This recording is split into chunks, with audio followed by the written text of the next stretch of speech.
Good morning, and thank you everyone for joining the Michelson Spark Grant Program Phase 2 launch webinar.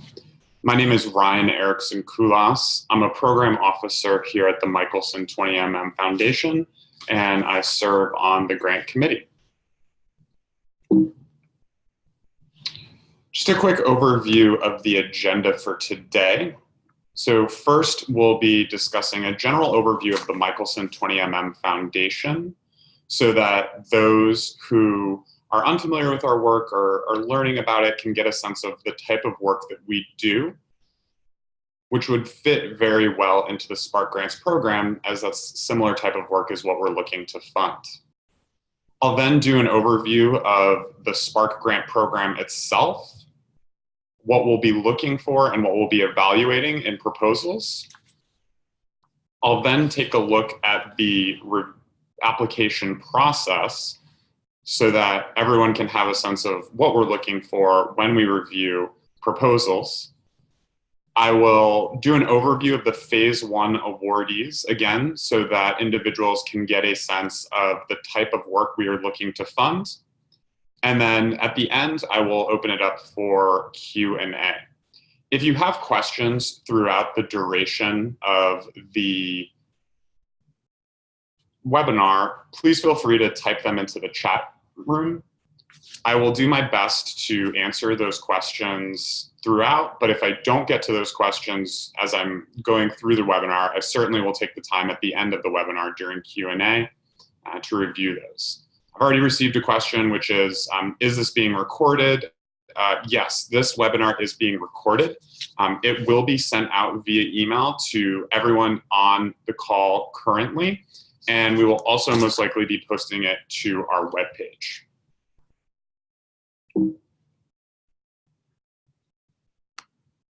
So the Michelson 20MM Foundation was founded by Dr. Gary Michelson, who is a distinguished board-certified orthopedic spinal surgeon. He made his fortune in medical patents and inventing devices, and is one of the most prolific inventors in medical devices. Upon these patents and the amass of his fortune, Dr. Michelson retired from practicing medicine and started looking for ways in which he can get involved in philanthropy. His first foray into philanthropy was when he read a story about Santa Ana College and how students there were unable to afford textbooks. He was extremely inspired by the story because he saw that faculty were actually purchasing textbooks for students who are unable to afford them. And he initially set up a scholarship fund for students as well as faculty to utilize for textbooks for students, which then later evolved into our support of open educational resources here at the Michelson Foundation. And I'll get into a little bit more of that as we talk about specifically some of the work that we do.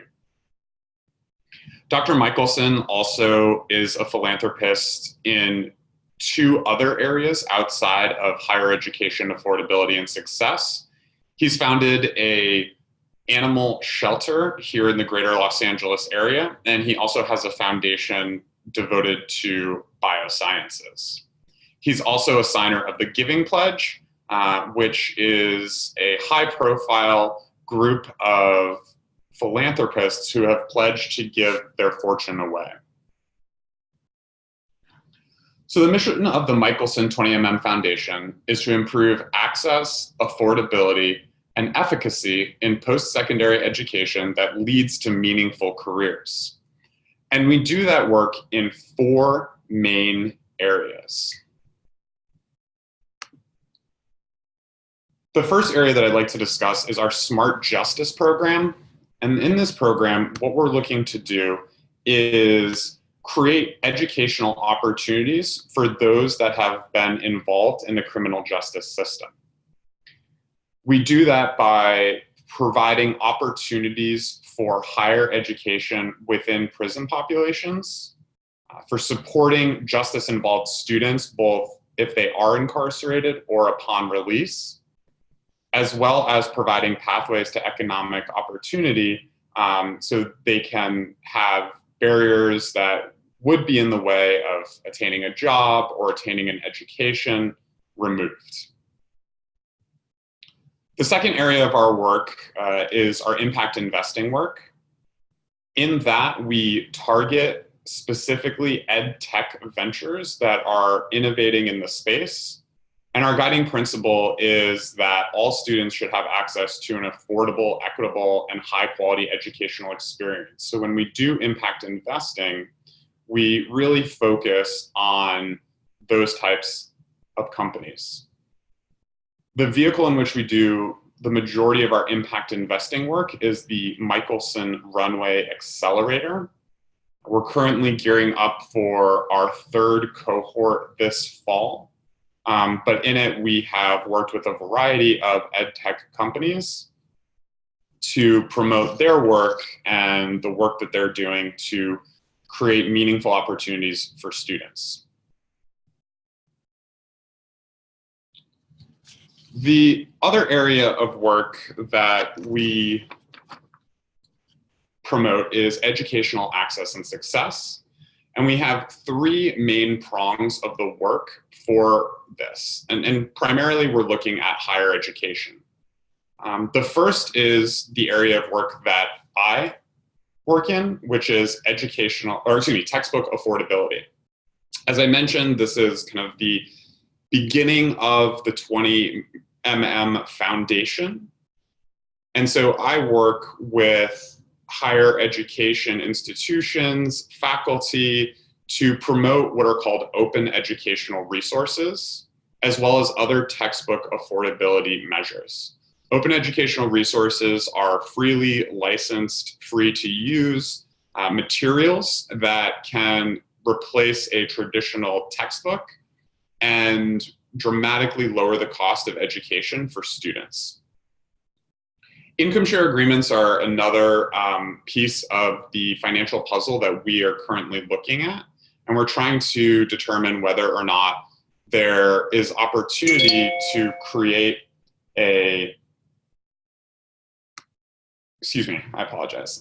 opportunity to create the potential to lower the cost of college for students through this endeavor.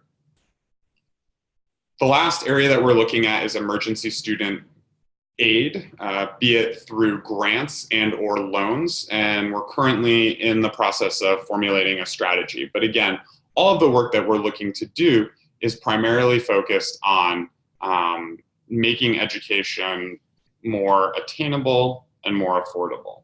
And I believe I skipped over a slide, so if you bear with me one moment. There we go.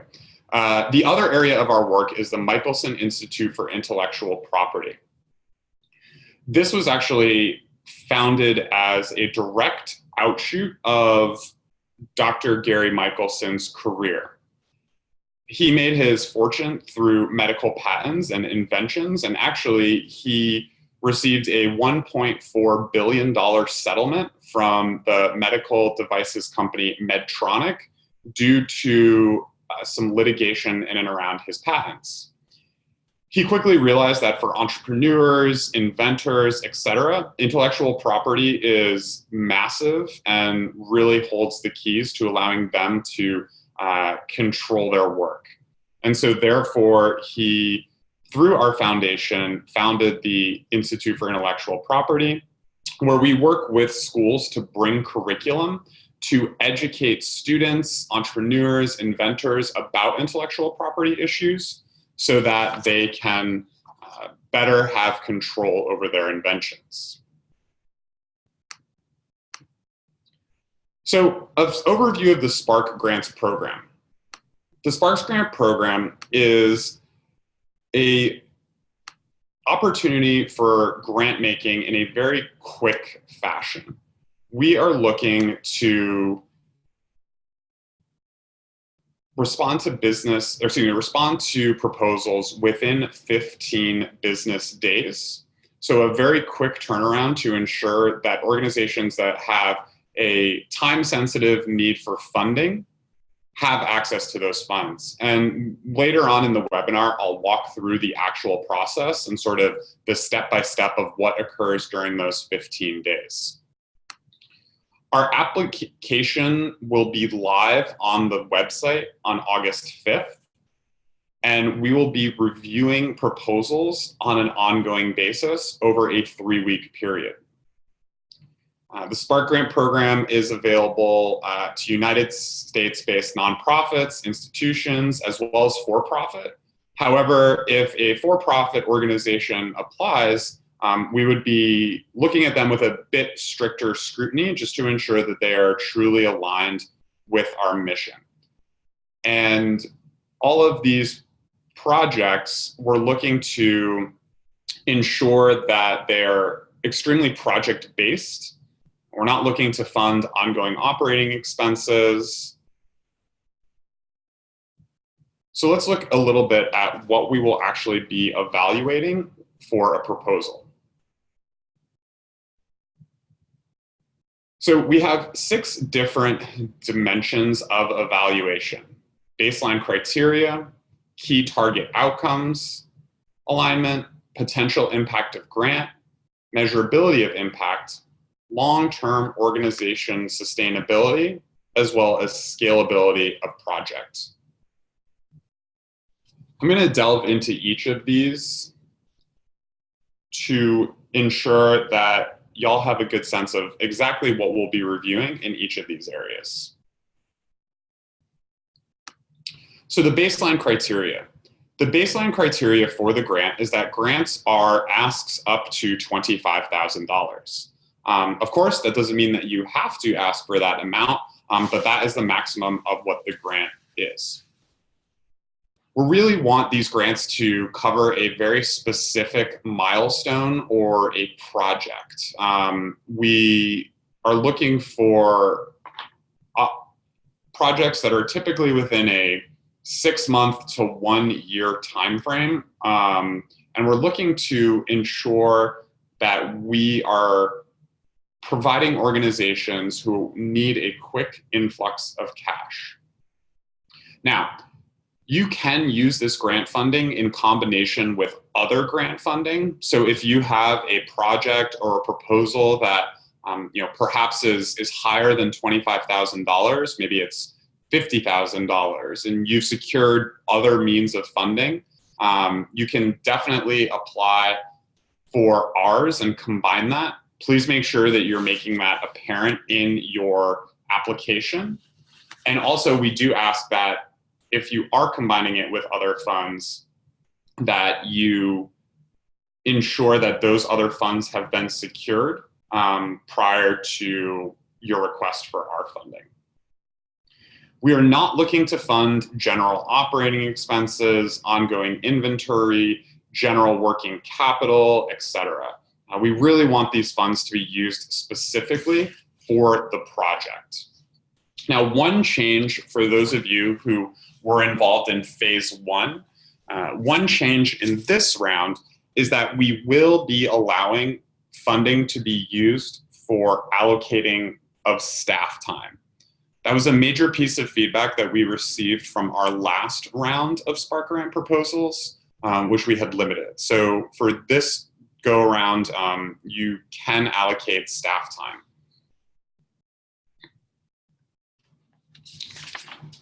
The next area that we're looking at, and probably perhaps one of the most important, are the key target outcome alignments. So essentially, this is the rubric as to the type of impact we are looking for in the Spark Grant program. A project does not need to hit all 6 of these key target outcomes in order to be considered or even awarded a Spark Grant. However, of course, if we do have a project that looks at all 6 of these potential key target outcomes, that may be more appealing. But again, it is definitely not excluding if your project only hits 1 of these key target outcomes. And again, that would depend on the other dimension of evaluation areas and the alignment with them. So the key target outcomes are increasing the number of underserved learners who enroll in post-secondary opportunities, increasing the number of individuals prepared for 21st century careers, decreasing the cost of post-secondary education for all students, increasing students' college persistence, decreasing students' average time to degree completion, as well as advancing nascent digital technologies that are relevant to learning outcomes. And I'll again provide an overview of the 4 awardees we had for phase 1 so that you can have a sense of how those hit the key target outcomes. The next area of how we'll be evaluating proposals is looking at what is the potential impact of the grant. Obviously, like any organization, we want to make sure that we have a solid ROI in terms of the impact that our dollars will be having. So when applying, make sure that you're telling us, how many individuals will be impacted by the grant, what is the best case scenario, what is the worst case scenario, what is the chances of success, as well as making sure that you give us a clear understanding of what your existing resources are, as well as total project budget versus the grant ask. All this information will allow us to determine what the potential impact would be. Of course, we're definitely looking with these funds to impact the largest amount of individuals possible. So something to keep in mind as you're submitting proposals. We also want to get a sense from potential awardees how they're going to measure the impact of their work. We ask awardees to submit to us what the proposed metrics for measuring the success of the project will be. As you can imagine, we receive a wide variety of different types of proposals, and so therefore we want to give organizations the flexibility to show us how they measure their impact. However, we are very, very interested in a real analytical look at those metrics, and we really like it when organizations can provide us with clear outcomes, and a clear vision of how they're going to track the success of their project. We also want to get a sense of how realistic the proposed impact is, as well as also looking at that timeline of how long the potential impact is going to take. Is this something where an impact is going to be immediate? Is it something where within the first year you'll be able to measure that impact? Or is it something that's much later on down the road? Obviously, I think for this particular program, given the nature of the quick funding aspect, again, we're sort of inclined to fund projects that are specifically geared towards having outcomes within the 6-month to 1-year timeframe. However, we are very interested in learning about potential long-term impacts that will be occurring. The 5th area that we'll be evaluating proposals on is the long-term organizational sustainability.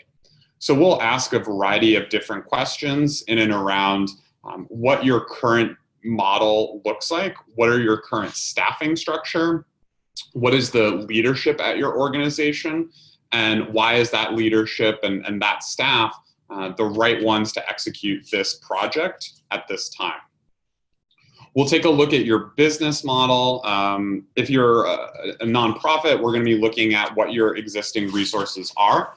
We do ask to provide some general information about your revenue streams, so we can get a sense of how large our grant would be in terms of your overall organizational budget.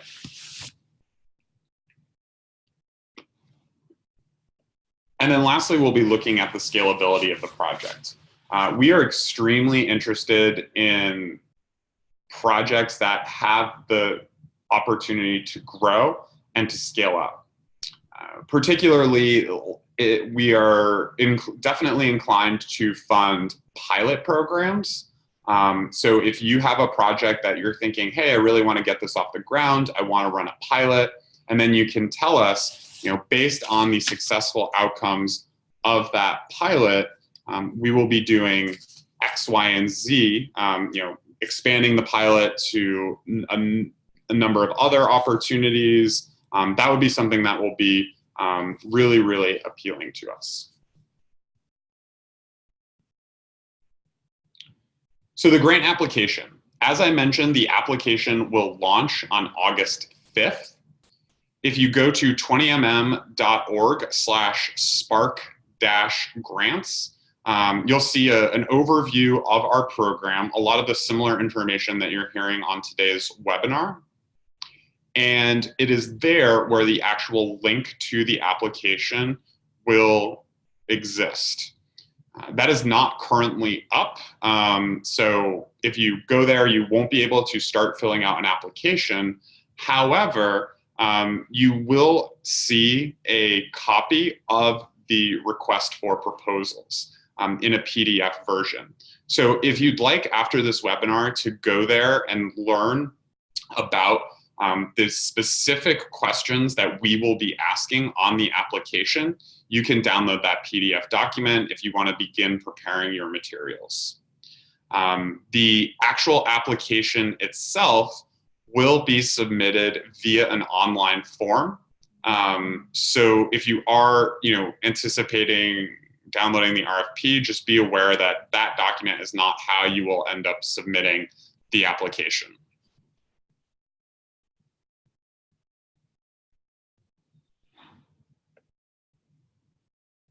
Sorry.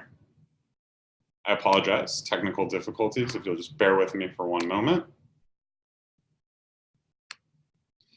So the grant committee is made up of 3 individuals: Phil Kim, who is our president, Myra Lumbera, who is the director of strategic initiatives, and then myself, the program officer. The majority of interaction that applicants will have with the foundation will be with myself, and I will be acting as a go-between from the grant committee to applicants. This is an overview of the evaluation process. So upon receiving an application, we will do an initial assessment of that application. Within 6 business days, we will reach out to that applicant to let them know whether or not they will be moving forward in the process. And we will also, of course, give you a confirmation that we have received your application as well. If you do move forward in that process, we will schedule a follow-up call with you within 6 to 10 business days of your application being originally submitted for an in-depth discussion of your proposal. If we reach out to an applicant for that follow-up call and we do not hear from them within 48 hours, we will determine them ineligible for Spark grants. And again, that is kind of all in line with the quick nature in which we are looking to evaluate proposals as well as respond. For that call, we will provide written questions to guide the conversation. And we do ask that organizations respond to those questions in writing at least 24 hours before the call. So that way we have an opportunity to review and again, have a really detailed and in-depth discussion with potential grantees. We do notify organizations within 15 business days of application being submitted. And here you have sort of just a visual representation of what that time frame looks like. So again, day 1, and your day 1 is going to be different. Day 1 is essentially when you submit your proposal. By business day 6, we would make a decision as to whether to move forward or not. Somewhere between days 6 and 10, we would have that follow-up call. And then day 15, we would have a final decision made, again, with the caveat that these are all on a business day cycle. There may be some additional, so after the follow-up call, we may still have some additional questions, which we would most likely do over email. Now what I'd like to do is just provide a quick overview of the Phase 1 awardees. And I think that this will give organizations on the call a good sense of the types of projects as well as the type of work that we are looking to fund through the Spark Grant program. So the first Spark Grant was awarded to an organization called Better Make Room. This is actually an initiative from former First Lady Michelle Obama, and it is all about ensuring that students have the resources and support to apply to college, as well as to actually successfully make that transition from high school to college. They had a texting service that they utilized to communicate with students to help them to prepare their applications. And also, once a student was accepted, they actually would text with that student and provide them with information about how to have a successful transition from high school to college. All of that texting was being done by humans with zero automation. And so with the Spark Grant Award, what Better Make Room was able to do was contract with an organization called AdmitHub and integrate AdmitHub's AI chatbot into their platform. Therefore, it freed up the counselor's bandwidth dramatically. Any sort of question that was repetitive or one that was fairly basic can be answered by the chatbot. And if there was a more complicated question, that was then directed to a human responder. However, the student didn't see any difference. As you can see, this project really hits on a lot of the things that we're looking to do in the Spark Grant program.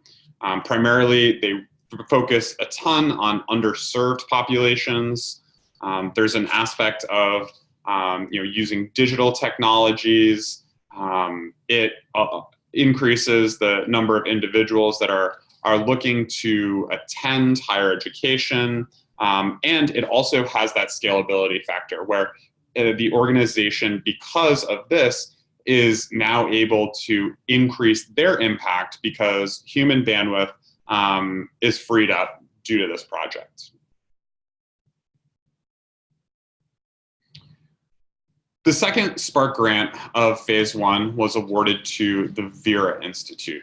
And the Vera Institute, with their funds, created a report that detailed the barriers and opportunities to expand access to higher education in prison from the state perspective.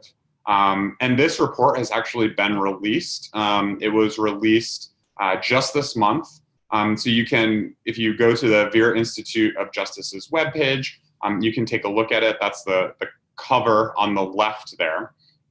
But essentially, it is part of a larger policy campaign that the Vera Institute is running to remove federal ban on Pell Grants for individuals who are in prison. They are specifically looking at what state financial aid supports and how Pell reinstatement can assist where state financial aid lacks. And if this Pell Grant is lifted, there are over 350,000 potential students who could stand to benefit.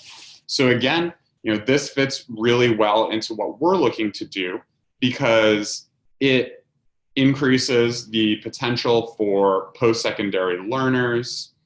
It also has a fairly substantial impact with the potential benefit being over 250,000 potential learners.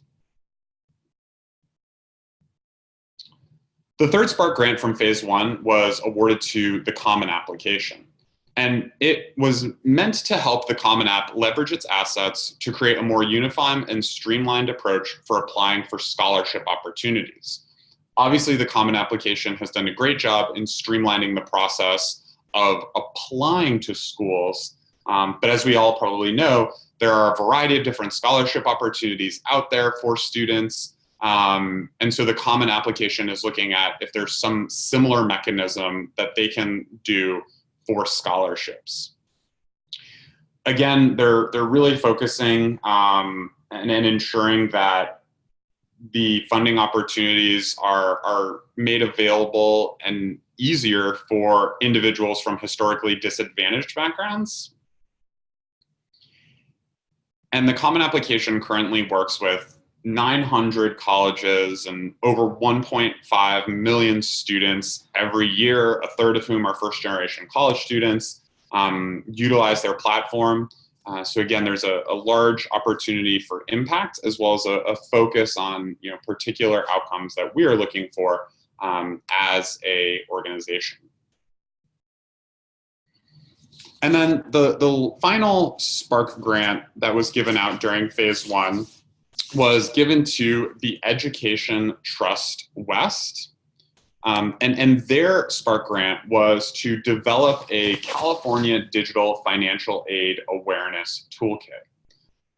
This would essentially be a landscape review of the best practices and strategies that high schools, administrators, districts, teachers, counselors are doing to increase completion rates of financial aid applications. And specifically, they're looking at where there are districts that perhaps are low socioeconomic indicators historically, but have high FAFSA completion rates, and looking at what those schools or what those districts are doing to encourage that, and taking those best practices and formulating it into the toolkit. This is actually directly related to legislation that has been passed in California, AB 2015, which would require all high school students to receive information about completing the FAFSA as well as California DREAM Act before they enter the 12th grade. So again, the Spark Grant program is great for this because it's a very time-based need. They need a quick infusion of cash in order to be able to provide this resource. The Education Trust West will be partnering with the California Student Aid Commission to actually distribute the toolkit to all high schools throughout the state. And the potential impact would be 400,000 students, over half of which are low-income students of color. So again, very directly aligned to the work that we're looking to do in terms of increasing individuals attending college, especially from historically disadvantaged backgrounds, decreasing the cost of college for individuals, and again, has an opportunity for impact.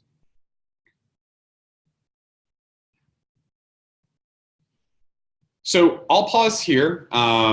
We have a decent amount of time left to discuss any questions about the program, et cetera. So if you have any questions about the program, please feel free to either type them in the chat or unmute yourself, and I'd be more than happy to answer them.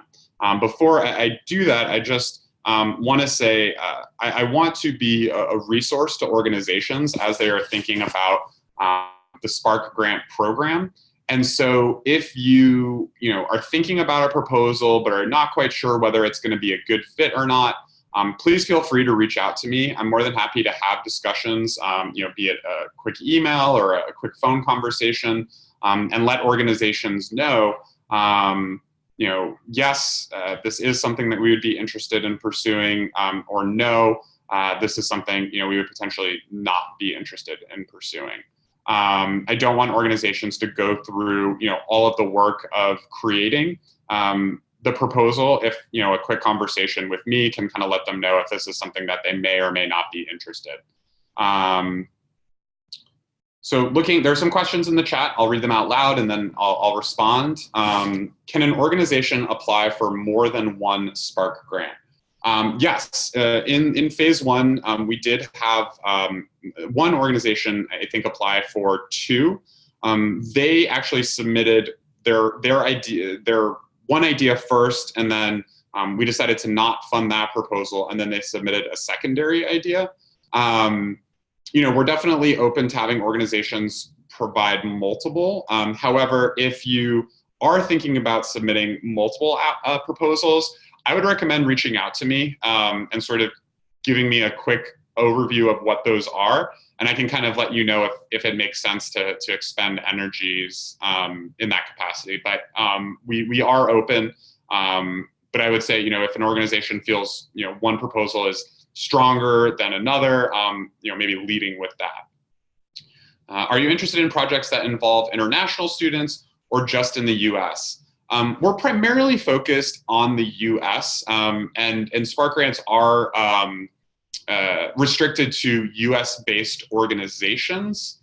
However, that's if international students are impacted by the Spark grant or the proposal, that wouldn't be a disqualifier, but we wouldn't want that to be the only impact that is occurring with the project.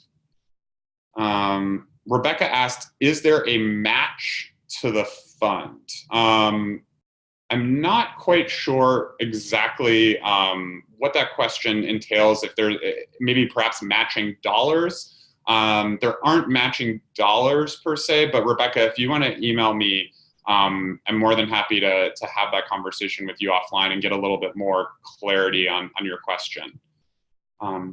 Do outcomes need to be achieved during the grant period, or can they be more long-term? Great question. So yeah, you can definitely have outcomes achieve more long-term. We would want a sense of sort of what that time frame is looking like. So during the proposal process, we ask individuals, when do you expect outcomes to be delivered? What is the time frame, et cetera? Again, for this particular program, we would like to see some outcomes occur within that sort of 6-month to 1-year time frame. However, we do realize that there are projects that have, even if there's outcomes within that period of time, there will also be other outcomes later on down the road, and we'd be interested to learn about that. Are collaborations between more than one organization something that you can support with these Spark grants? Yes, definitely, absolutely. If you guys are thinking of a project that you want to work with another organization and you would use these funds to help with that partnership, that is absolutely something that we would be interested in supporting. I'm sorry, guys, just getting through these questions. Can you talk a bit about what scaling means to you? Yeah, absolutely. So I think we're particularly interested in projects that have the ability, we realize that, oftentimes, depending on the size of an organization or depending on the work that they do, $25,000 may, not necessarily, be a massively game-changing amount of money, and it may be for some. So there may be some projects where this amount of money is going to, as I mentioned, fund a pilot program where you'll run this pilot program, and then based on the results of the pilot program, you as an organization would look to grow and expand that program.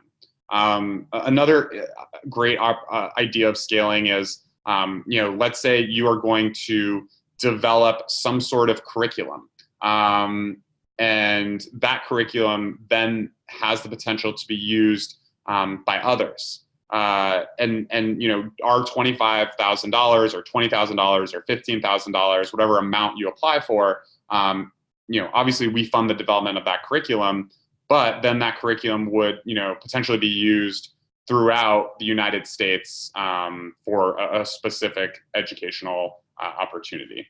So again, something where there is opportunity for growth from the initial project. Past awardees all seem to be educational nonprofits. Are you open to charter school networks applying? Yeah, again, based on the proposal, we would be evaluating it, but there's nothing at this time we're not prohibiting charter school networks to apply. If an organization has no annual budget due to no funds, how do we fill out the application question?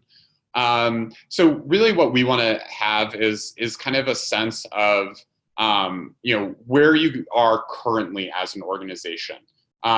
So, how are you currently doing the work that you're doing? What funds or another question that we'll ask on the application is, what, if any, grants have you received in the past few years, and how have you executed upon those? So again, we're really just looking to get a sense of where you currently stand in terms of your revenue and the work that you're doing. Is high school to college / career prep eligible versus just higher ed students? No, great question. That is absolutely eligible as well. So we're definitely looking to fund high school to college. So if your organization is looking to submit a proposal that specifically helps individuals transition from high school to college or from high school to career prep, we're very interested in vocational development as well. We just didn't really have any potential projects that we were interested in funding this past round, but any sort of vocational development, et cetera, is something that we're very, very interested in. But of course, if your project is also, solely for higher educational students, that's something that would fall within our program as well.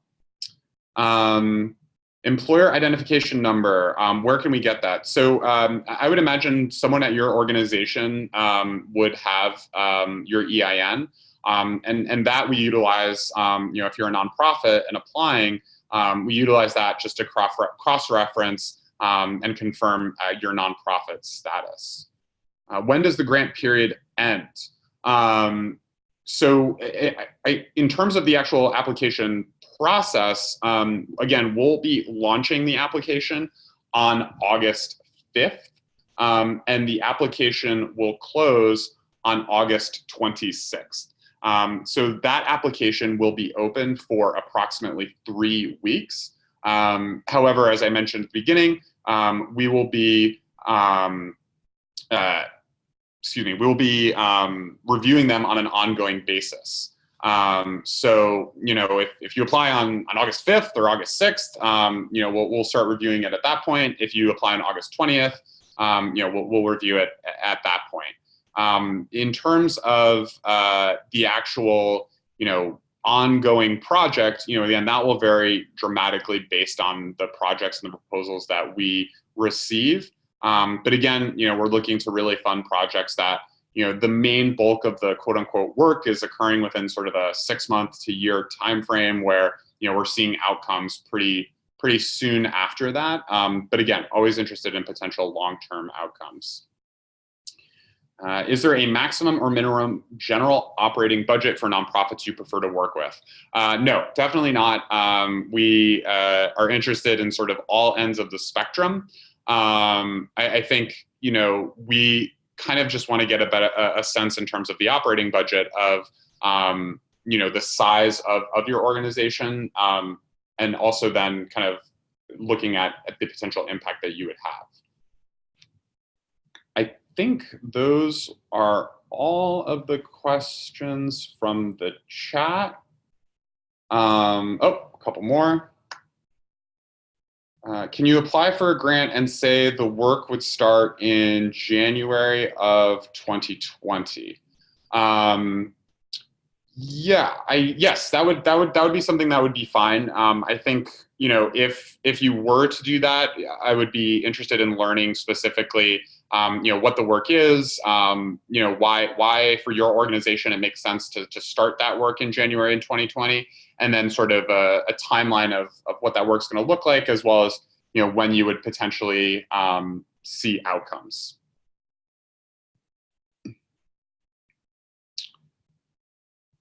Great. Well, I will stay on the line for the next 5 minutes or so, or until I don't see any more questions coming in. I really appreciate everyone's time today. Please, if you do have questions about this program, if you would like to reach out directly to me to talk about potential proposals, more than willing to have those conversations. Again, a copy of the RFP is on our website. And the application will launch August 5th. So thank you so much, everyone. And I hope you have a good Monday.